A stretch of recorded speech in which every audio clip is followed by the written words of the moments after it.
부적격 3종 세트로 규정할 수밖에 없다는 말씀. 경륜과 자질이 충분하지 않다. 경과보고서 채택에 응하지 않는 걸로. 자유한국당, 바른정당에 이어 국민의당도 불가 입장을 밝히면서 청문보고서 처리가 불가능해졌습니다. 예, 김희수, 강경화, 김상조 세 후보자 모두에게 빨간불이 켜졌습니다. 먼저 자유한국당, 세 후보자 모두 부적격이다. 지명을 철회하라. 이렇게 요구하고 있고요. 키를 진 국민의당은 강경화 후보자에 대해선 부적격, 김상조 후보자에 대해서는 조건 부적격입니다. 김희수 후보자는 오늘 결론을 내겠다. 이런 입장입니다. 청와대가 밀고 나가려면 나갈 수 있습니다만 지금 야당 없이는 법안 하나 통과시킬 수 없는 상황에서 야당 무시하고 임명한다는 게 쉬운 일이 아니어서요. 상당한 부담이어서요. 자, 여당은 어떤 판단을 하게 될까요? 여당의 생각 듣겠습니다. 직전의 원내대표죠. 더불어민주당 우상호 전 원내대표 연결이 돼 있습니다. 우상호 의원님 안녕하세요. 네네, 안녕하세요. 결국 김동연 경제부총리만 빼고는 지금 모두 빨간불이 켜진 상황. 이거 예상을 하셨습니까?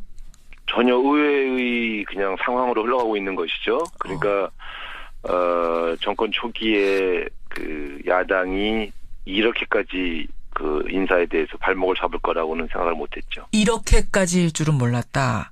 그 우 의원 보시기에는 저 4명 모두가 합격점이라고 보세요? 글쎄 이제 그 후보자에 따라서 본인들이 인정한 과실들이 있고 그 과실에 대한 사과도 했지 않습니까? 예. 약간의 경중은 있겠지만 대체로는 저 정도면 장관 직무를 수행하는 데 있어서 결정적인 하지나 도덕적인 어떤 결점이 있는 건 아닌 것 같다. 이렇게 국민들이 봐주시는 것 같아요. 흠은 있지만 낙마 사유까지는 아니다 이런 판단. 저는 그렇게 보고 있습니다. 근데 지금 만약에 야당 원내대표라면 문제는 지적하되 아마 야당의 부적격 의견을 달아서 청문 보고서 채택은 할 수 있는 분들이라고 봅니다. 그 정도 상황이다. 네. 지금 가장 위태로운 사람이 강경화 외교부 장관 후보자입니다. 네. 자유한국당, 국민의당, 바른정당까지 모두 부적격. 그러니까 위장전입이나 증여세 문제는 이건 해명을 들어봐도 문제가 심각하다. 거기다가 경륜 자질. 그러니까 능력 면에서도 이 강 후보자가 북핵이나 사드 문제를 풀기에 적합하지 않다라는 두 가지가 다 별로라는 판단을 내린 거거든요. 어떻게 생각하세요? 네. 제가 볼 때 두 가지를 좀 나누어서 말씀을 드리면요. 예.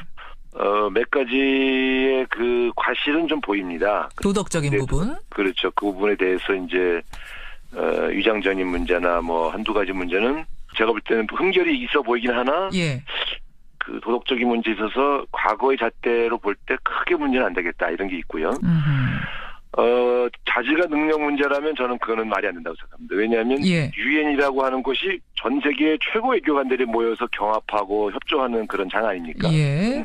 그런 유엔에서 고위급 외교관으로 활동했던 분을 자질이 없다고 하면 저는 그거는 비외교 전문가들은 그렇게 말할 수 있을지 몰라도 저같이 외통일 해봤던 사람 입장에서 보면 그건 마치 반기문 유엔 사무총장한테 외교관 자격이 없다 이렇게 얘기한 거랑 뭐가 다르겠습니까? 저는 이분에게 있어서 그 외교관으로서의 자질과 능력은 문제 삼기 못 된다 이렇게 보고 있습니다. 그래. 근데 뭐 대북 문제 같은 게 우리가 이제 외교부에서 처리해야 되는 중요한 문제인데 이 국내 정치, 국내 외교에 대해서는 좀 사정을 모르는 게 아니에요. 경험이 너무 없는 게 아니에요. 이런 얘기가 나오긴 하더군요.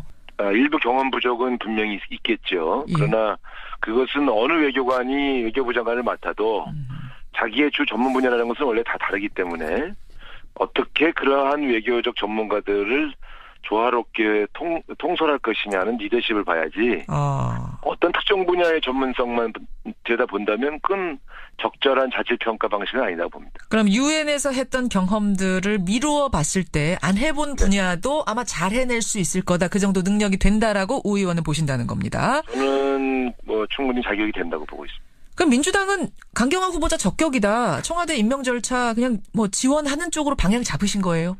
어제 의원총회 분위기는 단 한 명의 의원도 이번에 지명된 후보자들 중에 일부 인사에 대해서 문제를 제기하거나 지명 처리를 요청하자고 얘기한 분이 단 한 분도 없었거든요. 때문에 여당과 야당의 인식 차이가 좀 있는 것 같습니다. 네. 그 청와대 임명 절차를 지원하기로 했다라는 얘기는 그럼 그냥 임명하라, 임명 강행하라 이런 쪽인가요?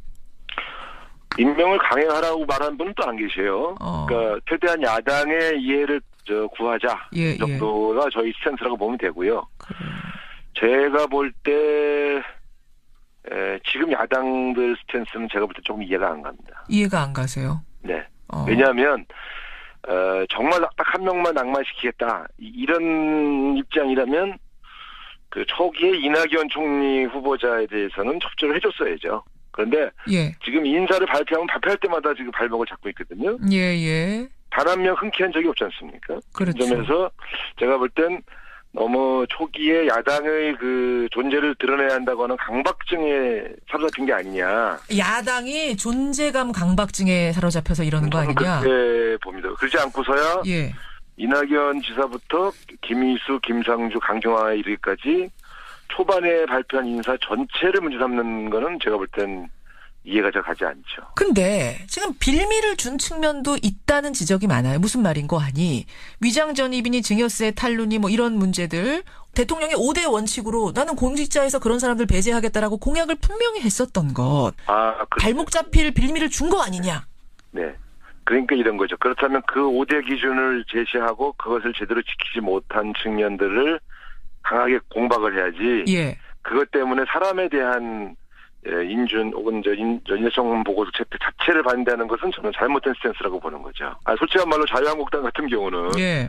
본인들에게 소속되어 있던 장관 중에 현재 2명이 이제 감옥에 가 있지 않습니까? 그렇죠.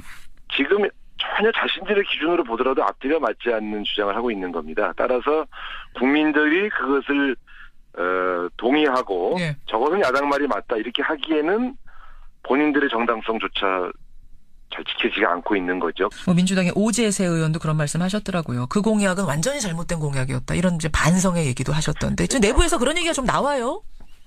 근데 이런 거죠. 예를 들어 본인이 정권을 잡으면 좀 엄격하게 인사 검증을 하겠다 이런 의사 표현의 일종인데 예.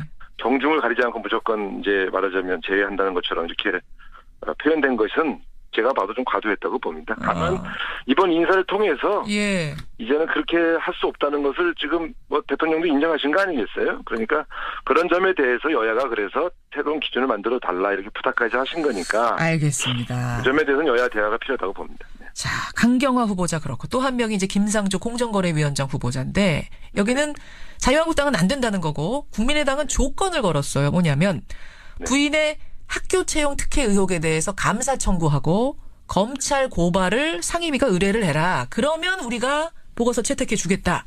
이거 받아들일 수 있습니까?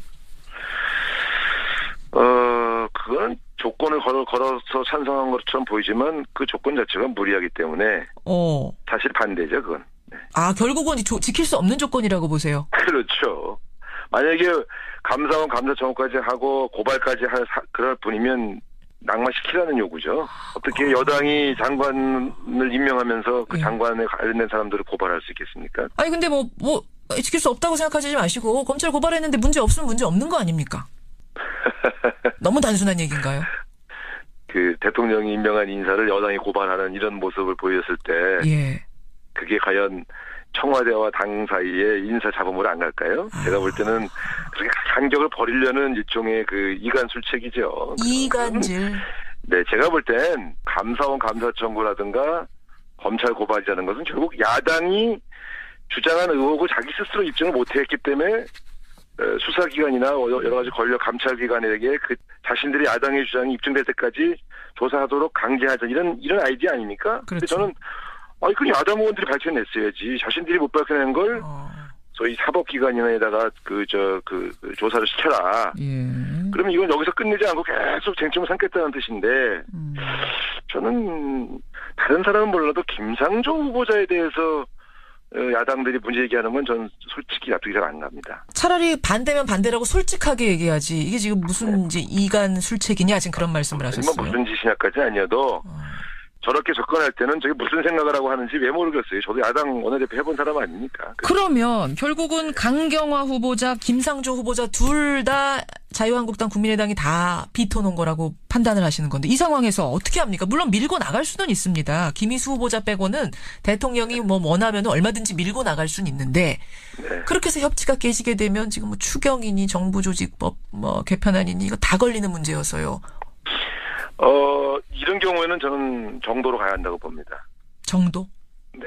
어떤 게 정도입니까? 국민들의 이 여론에 귀를 기울이면서 또 야당의 이해를 최대한 구하고 협조를 기다리면서 예. 그러나 적어도 지금 이 순간에 야당과 협력하기 위해서 정략적으로 뭐 누구는 되고 누구는 안 되고 거래하거나 이렇게 하면 저는 오히려 국민들이 실망하실 거라고 봅니다. 이른바 빅딜 이런 것은 안 되고.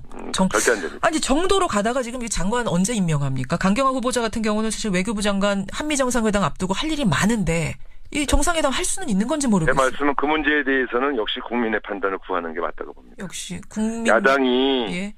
예를 들어 여당이 봐도 저 참 합리적이고 저 정도는 우리가 얘기 들어줘야 한다 이런 수준의 주장을 할 때는 음흠.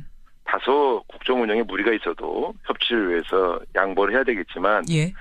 지금처럼 지나치게 정략적으로 나오고 조금 국민의 상식이 어긋나는 수준에서 어깃장을 놓을 때는 국민에게 직접 호소하면서 묵묵히 갈 수밖에 없다고 봅니다.